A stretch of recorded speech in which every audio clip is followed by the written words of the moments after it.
Vamos a continuar con las clases de este capítulo de endocrino fisiología. Ahora los tiempos van cambiando rápidamente. Hay una subespecialidad que se llama neuroendocrinología.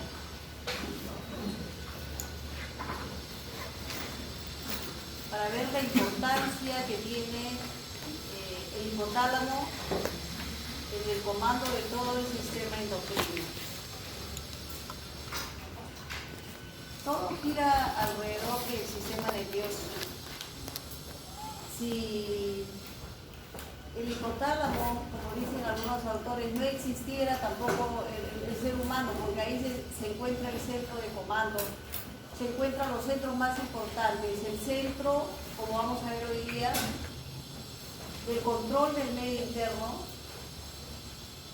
Estamos hablando de la hormona antidiurética. La hormona antidiurética es la que controla prácticamente el medio interno, se encarga de regular la entrada y la salida del agua del organismo, como vamos a ver ahora. Regula la osmolaridad plasmática igualmente, de alguna manera, porque si ahorra agua, obviamente, ¿no? En un medio, si ustedes agregan agua, ¿qué va a pasar con la osmolaridad? La osmolaridad va a disminuir, ¿no? Entonces, la hormona antidiurética es la que está trabajando constantemente.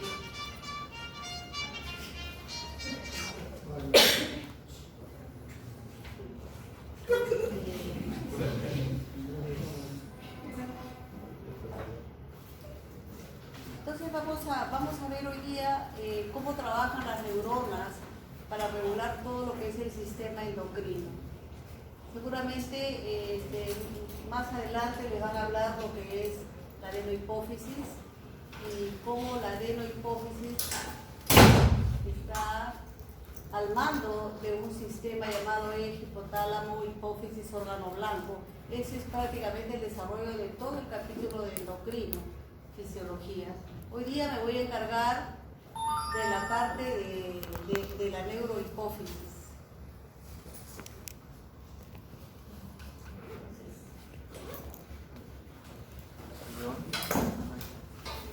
Estamos ahí.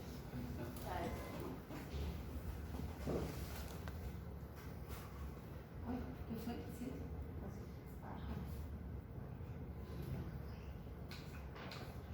Entonces, probablemente nosotros revisamos algo, pero desde el punto de vista neurofisiológico, cuando hicimos neurofisiología, pero el comportamiento de una neurona es igual, siempre una neurona se va a comportar de la misma manera, se va a despolarizar de la misma manera.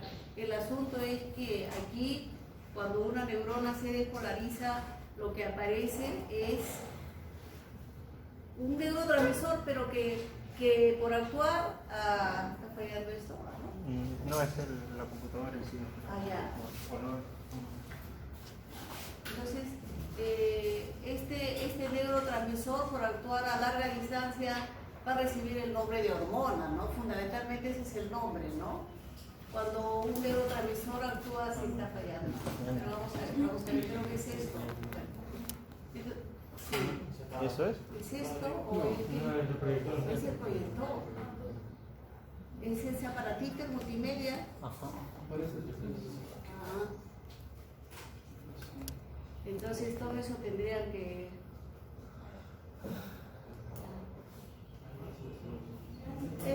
bueno, entonces vamos a ver aquí algo que es sumamente con estos dos núcleos. Este es el núcleo paraventricular y el núcleo supraóptico. Estos dos núcleos hoy día van a tener la importancia necesaria hoy día, porque estos dos núcleos que forman parte de este hipotálamo van a formar las dos hormonas que vamos a estudiar hoy día. Directamente estas neuronas van a formar la hormona antidiurética y también la ocitocina, como vemos acá, ¿ya?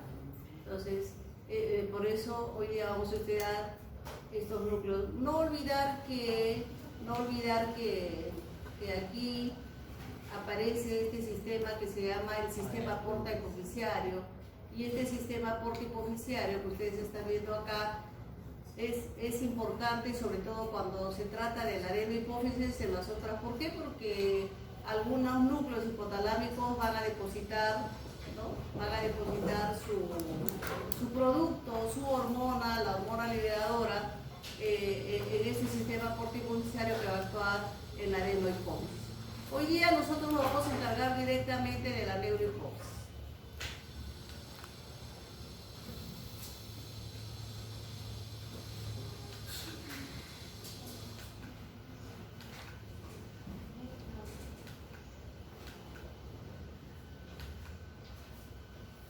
Esta es otra diapositiva para ver cómo las neuronas de los núcleos supraópticos y paraventriculares, que tienen un nombre especial. Los autores la han denominado las neuronas magnocelulares. Magnocelulares, estas neuronas son las que sintetizan dos hormonas, ¿no? La que vamos a estudiar hoy día, la hormona tiroirética y directamente desde acá su producto. ¿Se acuerdan que alguna vez hablamos del viaje axonal? Va a ser depositado acá en la neurohipófisis, ¿no? La neurohipófisis tiene una estructura netamente nerviosa, a diferencia de la adenohipófisis, que es un sistema glandular, ¿no? Entonces, ya miren, la neurohipófisis está constituida fundamentalmente por axones,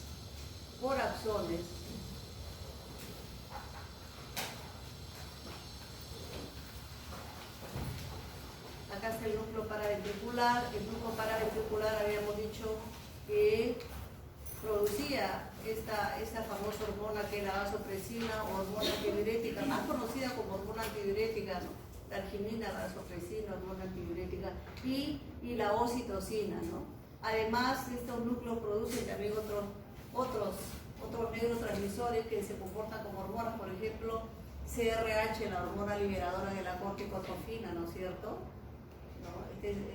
Del inglés release, o también este núcleo produce encefalina, en fin, una serie de neurotransmisores que seguramente ya ustedes los han visto cuando han hecho aparato digestivo, ¿no es cierto? Bien. Aquí lo más importante, ¿cuáles son los estímulos? Cada hormona la tienen ustedes que estudiar desde varios puntos de vista. Uno es el mecanismo de acción de la hormona, ¿no? Otro son los estímulos excitatorios. A ver.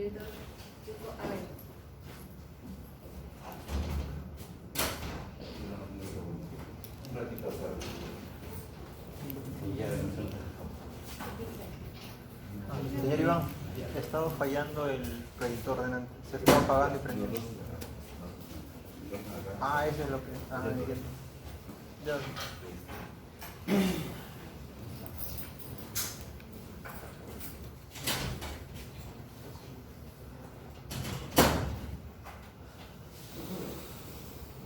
Bueno, hablábamos de que cada hormona tiene estímulos excitatorios, estímulos inhibitorios, tiene un mecanismo de acción. Eso es lo que vamos a ver seguidamente. Ahora, lo más importante acá para la hormona antidiurética o vasopresina, antidiurética viene de antidiuresis, o sea, antiorina, ¿no? Entonces, estimular a la hormona antidiurética significa que la hormona va a comenzar a ahorrar líquido.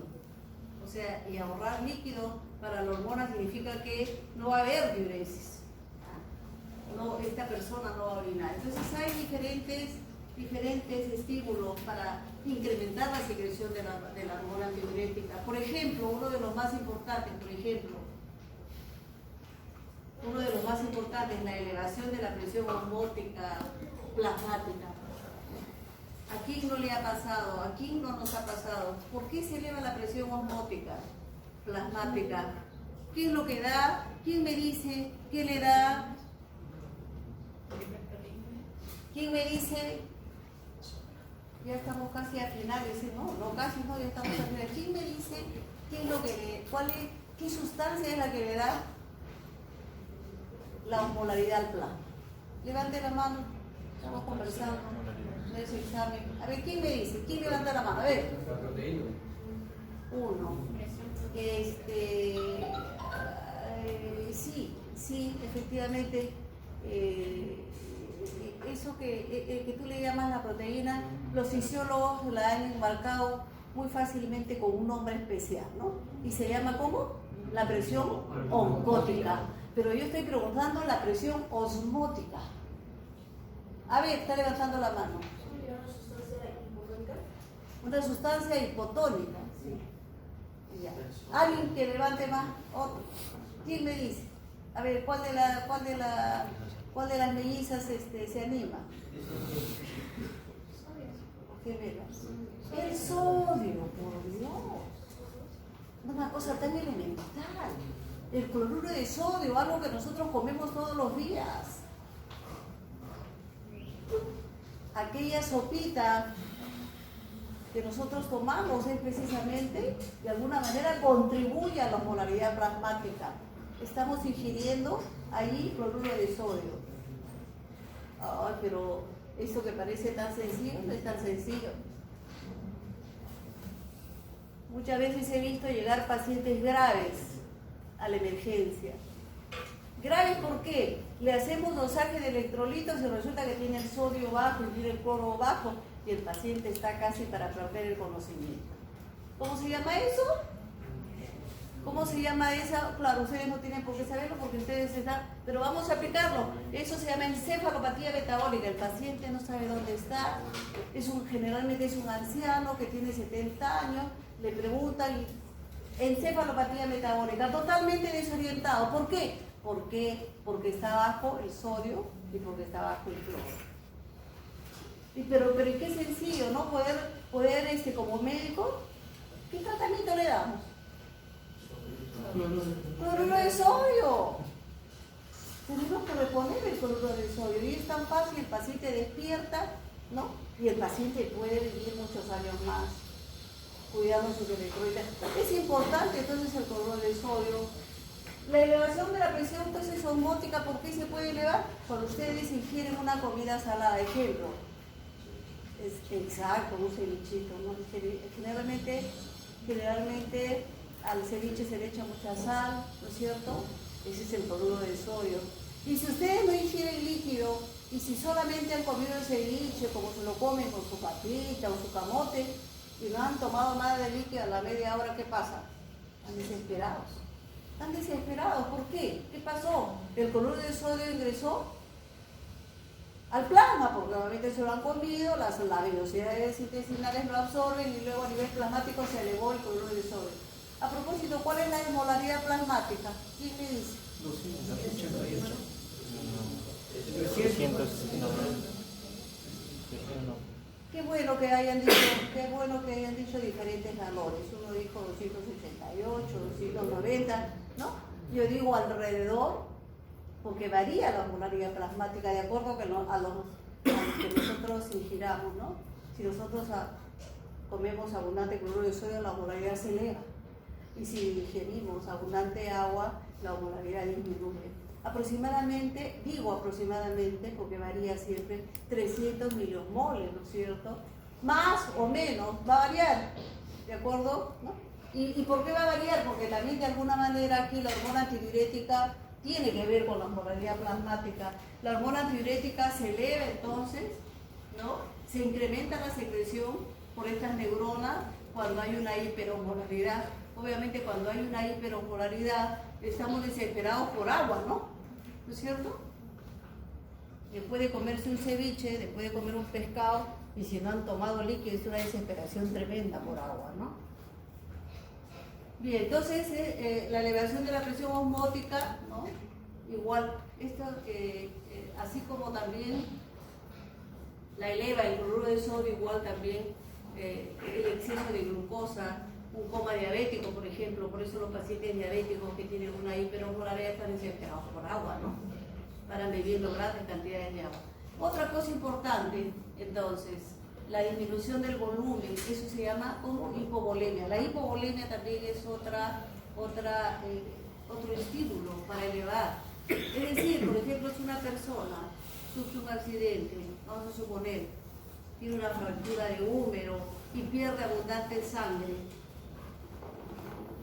hay una situación de hipovolemia ahí, ¿no es cierto? ¿Qué va a hacer el organismo? Por pura lógica, la hipovolemia, ¿qué es lo que va a hacer? La persona está desesperada por agua, perdió volumen. ¿Qué es lo que quiere el organismo? Volumen. Quiere tomar agua. ¿Qué pasa? Es un estímulo, ¿para qué? Para ahorrar agua también. Entonces la hormona tiroidica se eleva por la hipovolemia. Entonces aquí tenemos, ¿no? La hipovolemia es un estímulo para incrementar, efectivamente se eleva la hormona antidiurética. ¿Ah? El dolor, el estrés acá, el estrés quirúrgico. ¿Qué significa el estrés quirúrgico? Una cirugía. ¿Cuánta gente ha sido operada? ¿Cuánta gente tiene una gran operación de abdomen por una apendicitis y por lo que fuera? Eso es lo que se llama el estrés quirúrgico. En el estrés quirúrgico está incrementada la secreción de la hormona antidiurética. Por eso es que en todos los hospitales, si alguien ha tenido un familiar que le han hecho una cirugía, ¿qué dice el médico? Control de diuresis, ¿no? Balance hídrico. O sea, hay que contar lo que está ingiriendo y lo que está eliminando. ¿Por qué? Porque se sabe pues, que la hormona antidiurética se incrementa después de un estrés quirúrgico, o sea, después de una cirugía. El ejercicio, todo ejercicio es muy bueno para lo que se refiere a las hormonas. En realidad todos deberíamos tener esa buena costumbre de hacer ejercicio diario, ¿no? Levantarse a primera hora, como hay un montón de gente que de 5 a 5 y media de la mañana, por ejemplo, se van a correr, ¿no? Levantan muy temprano, luego regresan, ingieren sus alimentos y luego a trabajar.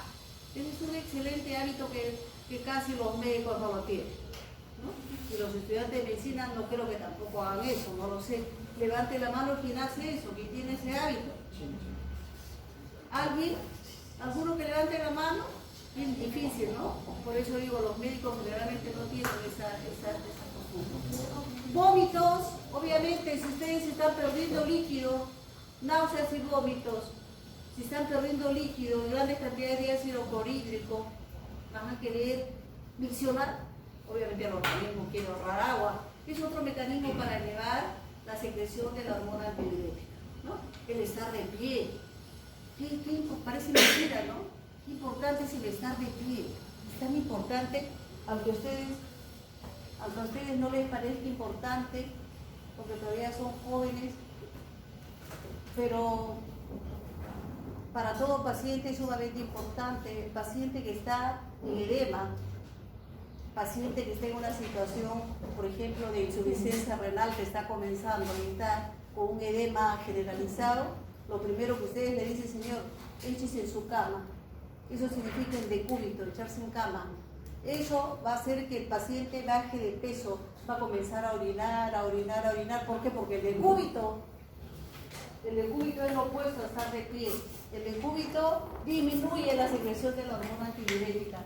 Qué importante es saber esto porque esto se lo tienen que indicar a ustedes, a los pacientes, ¿no? Mientras que la posición de pie incrementa la secreción de la hormona antidiurética, ¿no? El clorfibrato, la carbamazepina, son medicamentos. El clorfibrato es un medicamento que se utiliza en la diabetes insípida porque estimula, estimula a las neuronas productoras de la hormona antidiurética y entonces de alguna manera mejora el paciente. Repito, el clorfibrato estimula la secreción de la hormona antidiurética, ¿no? Y la carbamazepina también, de alguna manera la carbamazepina es un antiepiléptico, ¿no? Que también estimula la secreción de la hormona antidiurética.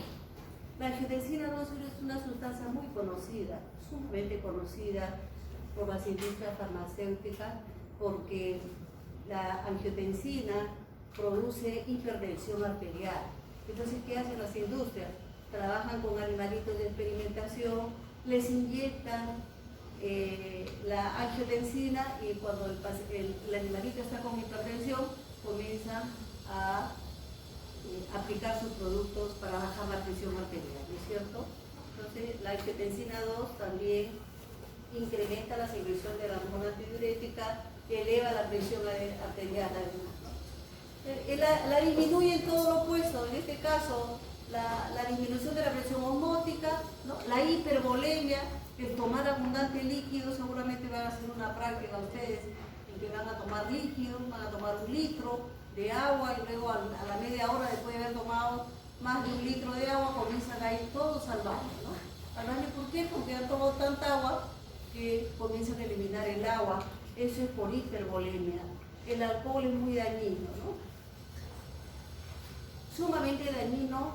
Hay alumnos que les gusta beber, no lo recomiendo a los estudiantes de medicina, beber exageradamente. No les recomiendo porque el alcohol no solamente disminuye la secreción de la hormona antidiurética, sino de la mayoría de las hormonas. Y ahora vamos a ver ahora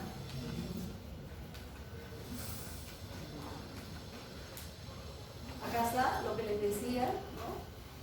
El aumento de la osmolaridad plasmática va a estimular a los hormoreceptores. Ojo, los hormoreceptores se encuentran en el núcleo hipotalámico anterior. O sea, son neuronas que están captando la osmolaridad plasmática. Qué increíble el hipotálamo. Les había dicho que estaba en el centro de todo. Captan la osmolaridad plasmática y de inmediato a través de una serie de sinapsis, estos hormoreceptores que están en el núcleo anterior le pasan la información aquí a los núcleos supraópticos y paraventriculares para la síntesis de la hormona antidiurética, ¿no? Entonces, acá están los hormoreceptores. Luego, no olvidar que el mecanismo, cómo se detecta la hipovolemia, es porque en las grandes venas y en la aurícula derecha existen unos varoreceptores, o sea, los receptores de presión, en este caso, receptores de hipovolemia.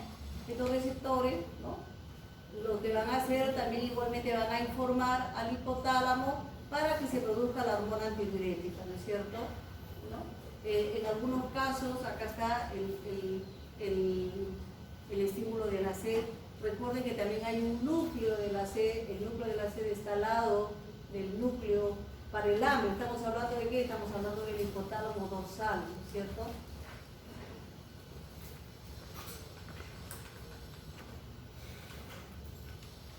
Y aquí las dos hormonas que vamos a estudiar. La hormona antidiurética, o también llamada angiolina vasopresina, y la oxitocina. Ambas son muy parecidas. ¿Y por qué son parecidas? Ambas tienen 9 aminoácidos. Ambas tienen 9 aminoácidos porque son producidas por la misma neurona, o sea, por la neurona macrocelular, ¿no? Son monopéptidos unidos por 2 enlaces disulfuro, pero obviamente, ¿cuál es el detalle? El detalle es que, por ejemplo, aquí el tercer aminoácido es diferente, ¿no?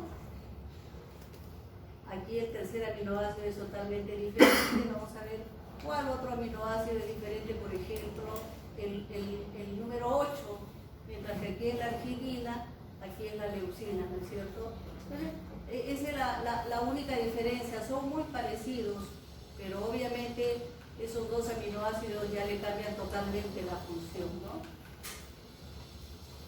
Cuando la neurona macrocelular, cuando la neurona sintetiza a la hormona antidiurética, ¿no?, entonces la sintetiza y luego va bajando por ese transporte axonal hasta ser depositado en la parte posterior de la hipófisis, ¿no?, en la neurohipófisis. Entonces cuando es elaborado, es un precursor de elevado peso molecular, la famosa presofisina, ¿no? Elevadísimo peso molecular, ¿por qué? Porque tiene varios componentes al lado de la vasopresina, la neurofisina 2, de 95 aminoácidos, péptido de señal de 19 aminoácidos y un glucopéptido de 39. Entonces, este precursor de elevado peso molecular, ¿no?, como que la vasopresina necesitaría estar totalmente acompañada. Este precursor desciende y en el trayecto la vasopresina va perdiendo a todos sus acompañantes y finalmente es depositada aquí como vasopresina de 9 aminoácidos, ¿no? Todo el camino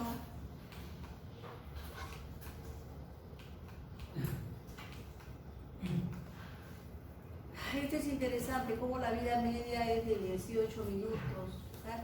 La vasopresina incrementa y disminuye con una facilidad tremenda, por eso es que regula fácilmente la osmolaridad plasmática. Ojo, a diferencia de otras hormonas, por ejemplo los esteroides, por ejemplo la T3 y la T4, por ejemplo las hormonas tiroideas tienen una vida media de una semana. Miren, comparado con la vida media de 18 minutos de la hormona antidiurética, ¿no? Está en constante movimiento la hormona antidiurética, ¿no? como toda hormona y como toda sustancia metabolizada en el hígado y en los riñones.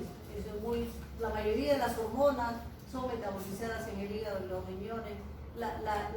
Es muy famosa por la retención de agua a nivel de los tubos colectores. Por eso es famosa la hormona antidiurética, ¿no? Pero también tiene otras funciones, como vamos a ver seguidamente, ¿no? Obviamente, si se ahorra agua, el volumen urinario va a disminuir, obviamente, ¿no? La presión arterial aumenta, como les había dicho, sobre todo la hormona antidiurética, aumenta la presión arterial a grandes dosis, o sea, la hormona antidiurética, repito, a grandes dosis, ¿no? Tiene esa característica de aumentar la presión arterial, ¿no? Obviamente nadie va a utilizar pues, la hormona antidiurética, que es costosísima. Toda hormona natural es sumamente costosa. Imagínense, frente a cada estímulo, es la hormona y es la neurona macrocelular la que frente a un tipo de estímulo va a eliminar una pequeña cantidad. Esa pequeña cantidad se llama pulsos. En endocrinofisiología nosotros utilizamos la palabra pulsos para cantidades pequeñísimas, ¿no? Pulsos de la hormona antidiurética. ¿Por qué? Porque la está produciendo la misma neurona, ¿no? Entonces es carísimo. Comprar hormona antidiurética es carísimo. Entonces hablamos del aumento de la presión arterial, y luego también la hormona antidiurética tiene que ver también con el incremento de la secreción de la corticotrofina. Ya lo van a ver, la ACTH, la famosa corticotrofina, también es estimulada por la hormona antidiurética. La mayor parte de las hormonas siempre están interactuando. Eso es lo que se llama el mecanismo de feedback positivo. A mayor hormona antidiurética, obviamente mayor cantidad de corticotrofina. Eso es lo que se llama un feedback positivo, ¿no? Entonces,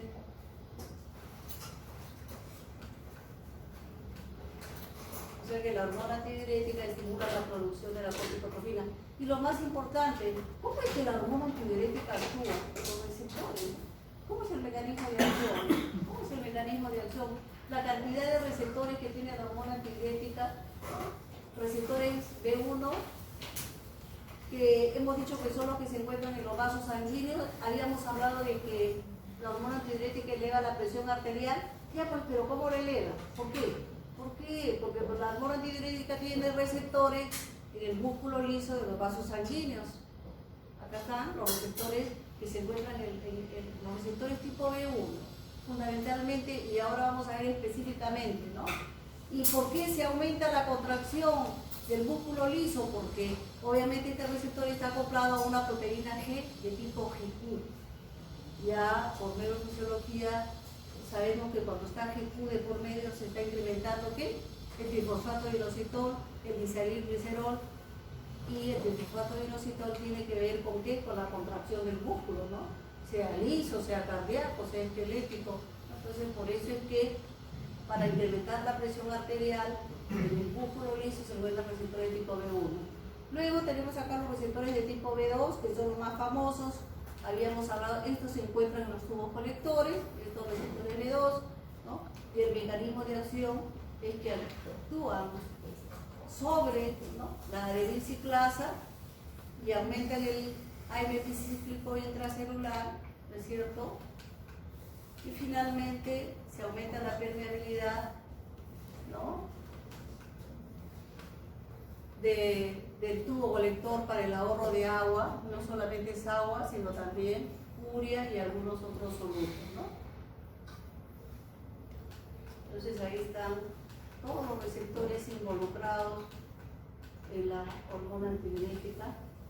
Me parece que acá hay un resumen. Este es el resumen ya desde el punto de vista general. Lo que les había dicho, el receptor B1A se encuentra en los músculos lisos sanguíneos, en los B1B en la adenohipófisis, ¿no? Incrementa la secreción de la corticotrofina, y esto lo más famoso, el receptor B2, son los que tienen el efecto antidiurético porque se encuentran en los tubos colectores, ¿no?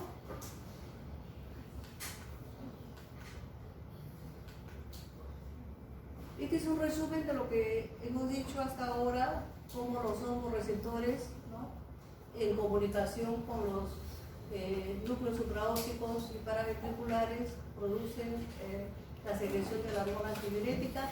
Habíamos hablado ya del efecto del volumen, de la hipovolemia para la secreción de la hormona antidiurética.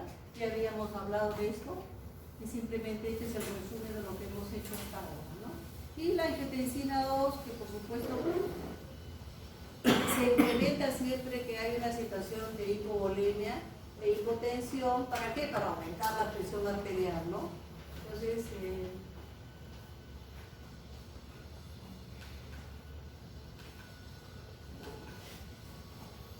este es un experimento realizado por un grupo de investigadores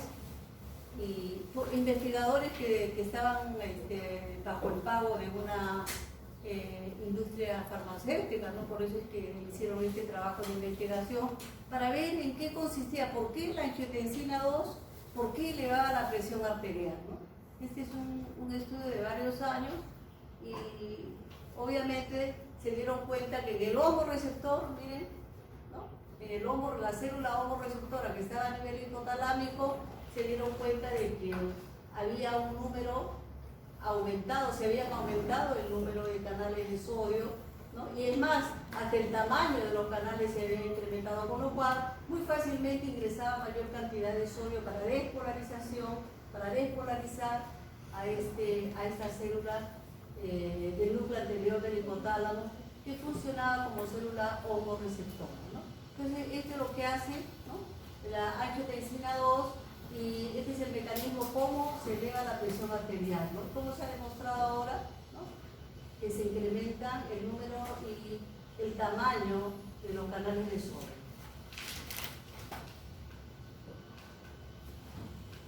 Otras acciones de la hormona antidiurética, ya habíamos hablado de la vasoconstricción, habíamos hablado de la volemia, habíamos hablado de la reabsorción del agua, ¿no es cierto?, por los tubos colectores, ¿no? Y acá hay otras nuevas funciones que comienzan a aparecer porque una hormona tiene múltiples funciones, ¿no? Como se estimula la glucogenólisis hepática, ¿no? Ya habíamos hablado de la corticotrofina, cómo la hormona antidiurética estimula la secreción de la corticotrofina porque actúa a nivel de la adenohipófisis, ¿no es cierto?, los receptores que se encuentran en la adenohipófisis para incrementar la secreción de la corticotrofina, ¿no es cierto? Y acá hay una cosa sumamente importante, miren acá esto. Para mí sumamente importante, creo que para los médicos en general también, activación de los procesos de aprendizaje y memoria. Ojo, eso es lo que ustedes necesitan, ustedes están en pleno aprendizaje.